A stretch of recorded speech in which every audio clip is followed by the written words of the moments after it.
What's going on, guys? It's Brandon again, and today I'm bringing you a new War Thunder video. This is going to be of the 1.37 update that many of you guys have been waiting for. And to start off, let's take a look at the hangar. If you see this, the hangar's now been turned into the Christmas spirit of War Thunder. Pretty amazing. Got some little bombs back there, some rockets, some presents. Pretty amazing. But anyway, I just wanted to kind of show you guys the new hangar area, basically, and how you buy and research airplanes. There's probably already been a video made on this. I know there has been.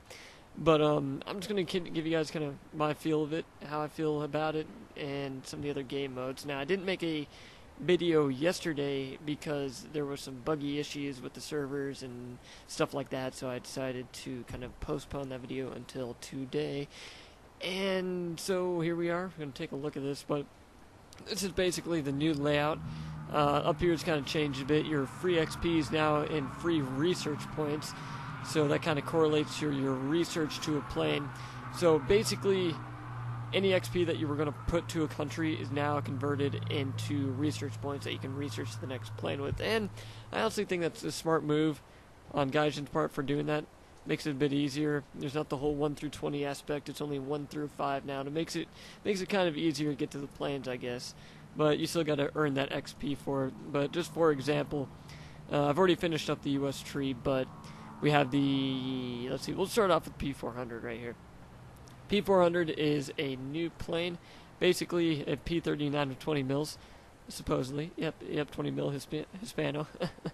And anyway, you see, as it works, you want to go into, let's just see how we can put this. I'll go over here and research this plane really quick so it takes it off.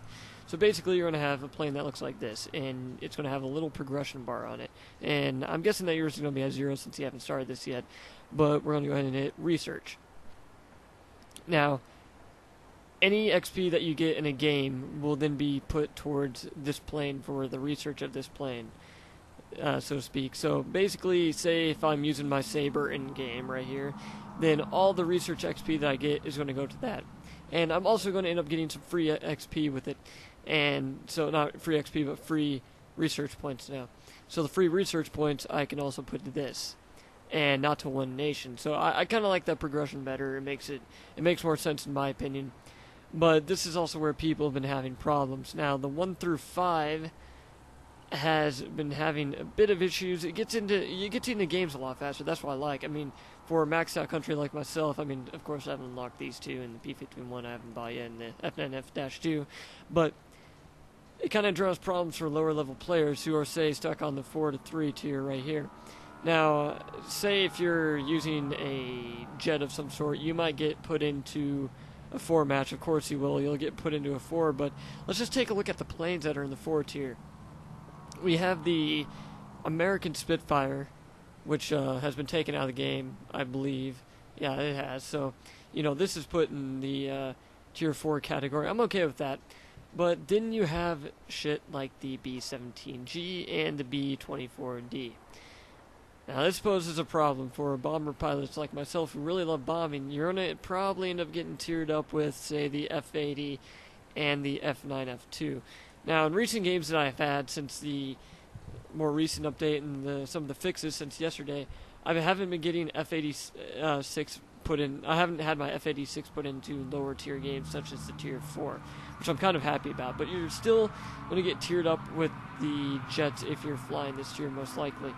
And the planes I don't agree with that are in here, which are pretty much all of them except for the Bearcats and the Spitfire, I don't believe that the P-51 should be in this tier. I don't believe the B-24 and the B-17 or the P-51D can be in this tier. I mean, I guess if you play your cards right in arcade, which a lot of people do these days, you can always use your crappy planes first and then transition into your better planes later, which is a smart idea to do. But then again, if you aren't running higher tier planes and all you have are the props that are 4 and below, then you're going to have some issues that you're going to run into. But let's just look at this as compared to the other nations. So, of course, the F-86, F-9F, and the Shooting Star. We have Germany, which will get paired up against these higher tier planes like the Me-262, 163, HE, and I guess we'll count the TA-152. TA-152, should it be put into the tier 5? I mean, it performs pretty well. I'm not saying that should, but, you know, performs pretty well for its level. So I think I think Germany's tree is okay, since Germany does have a lot of really great higher tier planes, but as opposed to America, say the P-51 with the 50s, the Bearcats are okay, but the bombers, of course. So let's take a look at the MiGs. Okay, Yak-15, Yak-17, MiG-9, MiG-9L, MiG-15, MiG-15 BIS, and we have a lot of LAs. I think for the most part this year is pretty much balanced. I mean, you do have the Yaks, which can take a pretty good hit, and you have the Tu-2s. Let's see. So I think for the most part, since the USSR has a bit more better planes for this year and a lot more, then it should be fine. So let's go ahead and jump over to the Brits. Brits have the Meteors, and yeah, this one's kind of messed up for the tier 4. Let me see. 20 mil. I'm trying to learn these really quick because I don't normally use these tiers, as you can tell. I haven't researched these planes yet. Let me see. 20 mils. Maybe I should just quit my bitching. I think it might be okay for the most part, except for the Japs. There we go, tier 5. Yeah, Japs and Americans kind of earned the same vote here, since the Bearcats are only the really thing to mention. And the B-17's payload did get screwed up, by the way, so let's see. It can now carry 4 1,000-pounders as opposed to 8. Was it 8? Yeah, it was 8. And it can only carry 12 500-pounders as opposed to the 16 that carried. Okay, so for the most part, I think that the bombers should probably be moved to tier 3. Maybe get some better firepower in the tier 4s.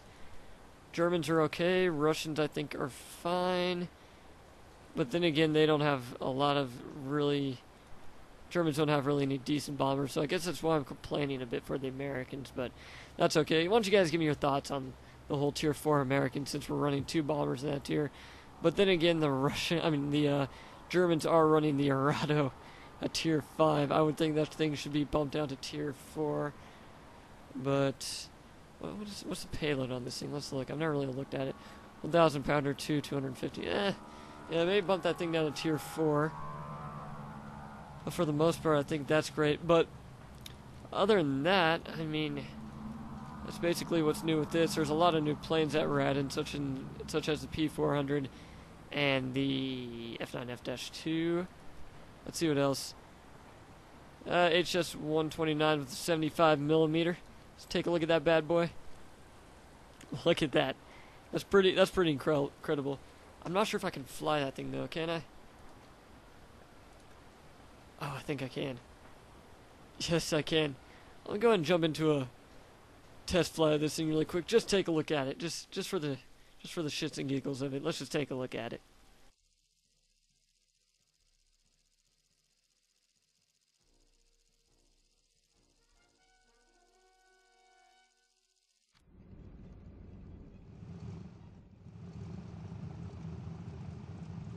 Now, the only reason why I'm doing a test flight of this thing is because it's so unique over the other planes. I mean, how often do you see a 75mm cannon on a plane? Mainly used for tank busting, I believe. Let's just see how... I'm curious how easy it is to get off the runway. I wasn't a big fan of the other HS-129, but we'll just see what we can do here. Hello?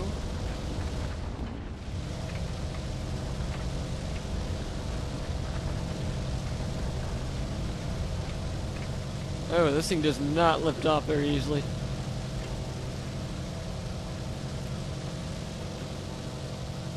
Holy shit. Oh my god. I don't think I'm getting off this altitude. Oh, come on, turn, baby, turn. The handling of it isn't great, but I think that mainly is because of this cannon.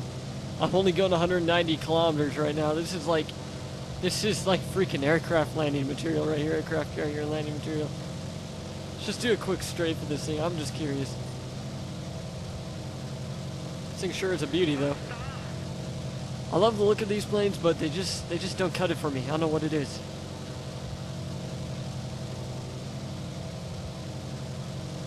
Okay, Okay, let's try a sniping shot first.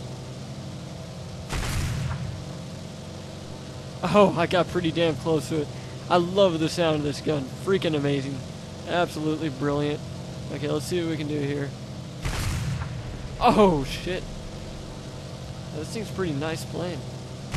Oh, don't shoot it in a turn, though. Oh. Okay, well, guys, I've decided that I'm actually going to break this up into 2 parts instead of just 1. I was looking at the timing in this video, and it got kind of lengthy. So I'm going to go ahead and break it up into a 2nd part, and I will be getting that out soon to you guys. So thanks for watching, guys. My name's Brandon, and hope you had a nice day.